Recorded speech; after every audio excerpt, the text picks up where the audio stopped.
from the Profit Protector Pro team here. Today I just thought I'd build a custom strategy and bring you along for the ride so I can explain some of my thinking behind what it is that I'm setting up, and just to basically show you how to build a custom strategy, some of the things that you may want to think about when you are doing it. And yeah, just come along for the ride with me. So building a custom strategy is ideal to do if you have a certain scenario when repricing where you just need to, have the strategy do something very specific. You might have a very specific thing that you want a strategy to do in order to help you win the buy box, or maybe once it has won the buy box, maybe there's something specifically you want it to do at that point. Maybe you just want a bit more control over your repricing, which totally makes sense. It's completely up to you how it is that you want to run this. So maybe you've tried a few of the AI strategies on a particular few listings where you just feel like maybe you need a bit more of a personal input, so make a custom strategy.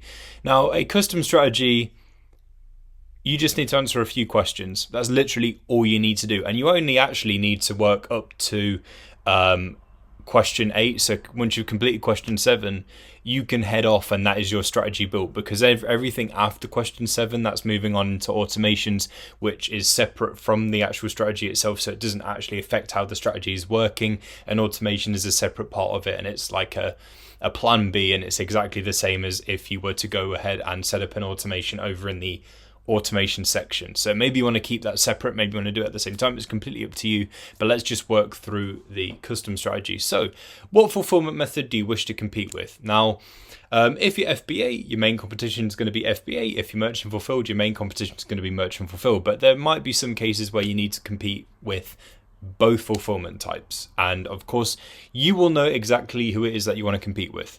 So in this custom strategy, I'm FBA. I just want to focus on FBA. Let's do that.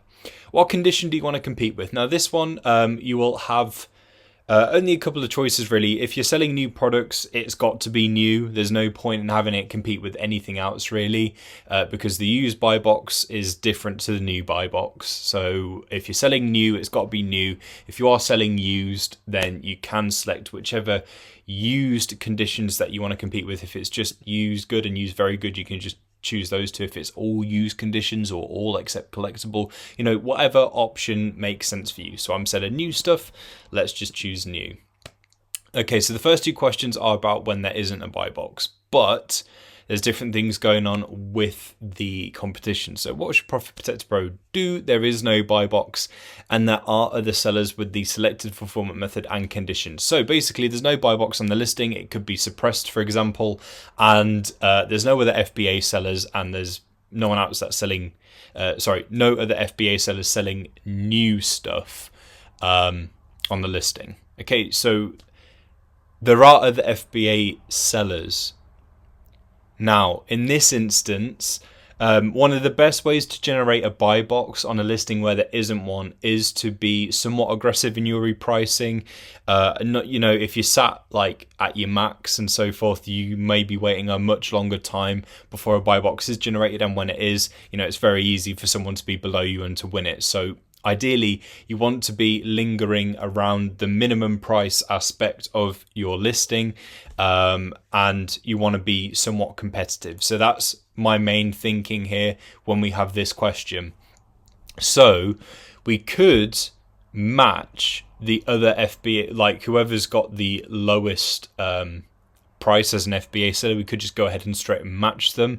I would say the most sensible options for this is low and mid, but of course, you may have your very own scenario in your head, and it might make sense for some of the other options to come in. So that's entirely up to you. I'm just making a random custom strategy, and as I say, just bringing you along with me. I'm just telling you some of my thoughts as I go through.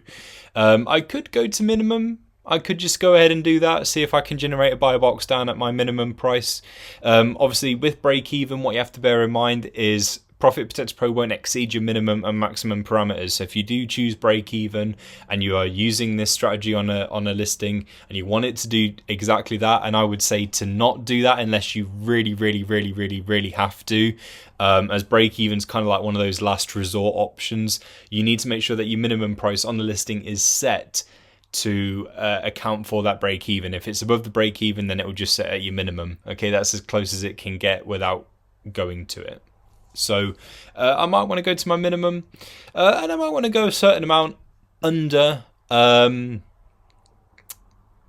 Under another seller's low price. I might just want to go like a penny under the FBA seller's low price, see if that can give me an edge. Obviously, the thing that I said about your minimum and maximum parameters apply to a lot of these things. So if whatever it is that we've set would actually bring us below our minimum price in theory, Profit Protector Pro will just set at your minimum because it won't exceed those parameters. It's just its way of keeping your parameters safe.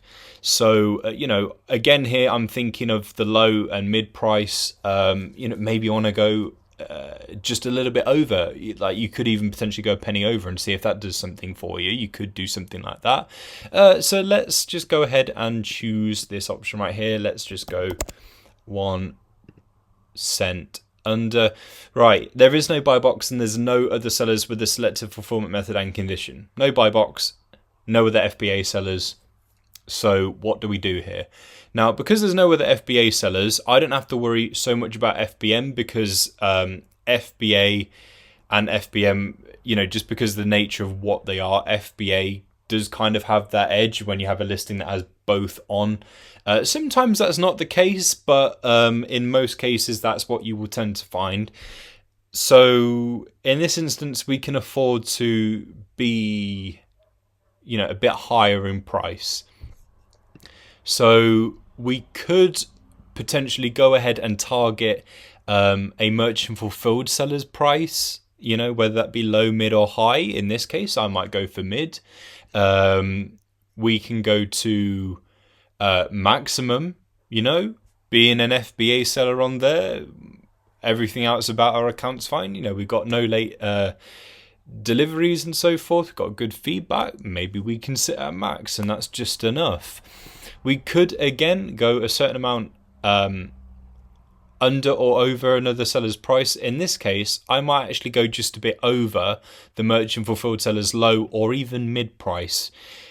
If you have a certain listing in mind when you are making a custom strategy or a certain few, you want to have a look at the actual pricing the other sellers have set on their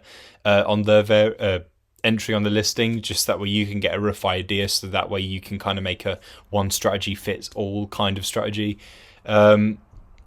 just to make sure that it's not like a ridiculous move to make, if that makes sense. So you can express that as a percentage or as a particular amount. So in this case, let's go a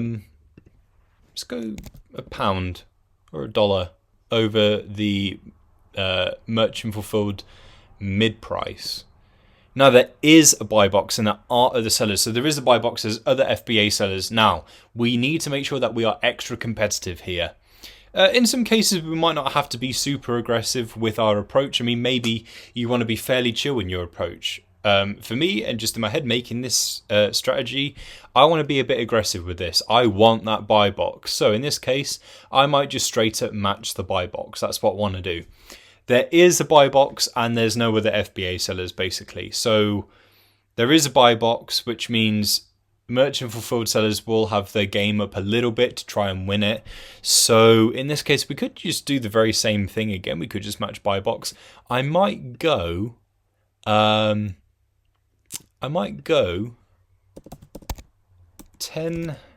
cents over the buy box and see if that does something. Okay, now question 7. This is where the strategy comes to a close. Now, we have all of the same options. However, something that I think is pretty cool about this is the fact that we can actually switch to one of the algorithmic strategies. So maybe I just want to do a specific something to win that buy box. But once I've got it, maybe I'm really happy with the way that a algorithmic strategy can bump up that price. With any of the other options right here, it's a little bit more straightforward and simple with what it is that you can do exactly. So if you go a certain amount over the buy box, it will only be that certain amount over. It will just be that one jump each and every time. And you may have to come back in and retweak if maybe you're jumping too high and it loses the buy box. Whereas with the algorithmic strategies, obviously they have that flexibility. They are able to make clever jumps and consistent jumps. So, you know, I might really like the way that the balance strategy moves that price up. So I might then go ahead and choose that. I have now built a strategy. I'm going to go ahead and save. I can name my strategy. I can describe it. So there we go. Let's call it that. I can give it a description just to remember what exactly it is. So there we are. Turn it on, make it active. Now we can apply it wherever it is that we want to apply it. So anywhere that you can see a strategy option to choose, you can just choose it from the list. So there we are. That's the strategy I want to use. Boom, we've just made a custom strategy. Thank you for joining me on this little journey. Hopefully that's helped you with any of your thoughts towards custom strategies or what exactly to do, you know, things to consider when you're doing it. And yeah, thank you for watching.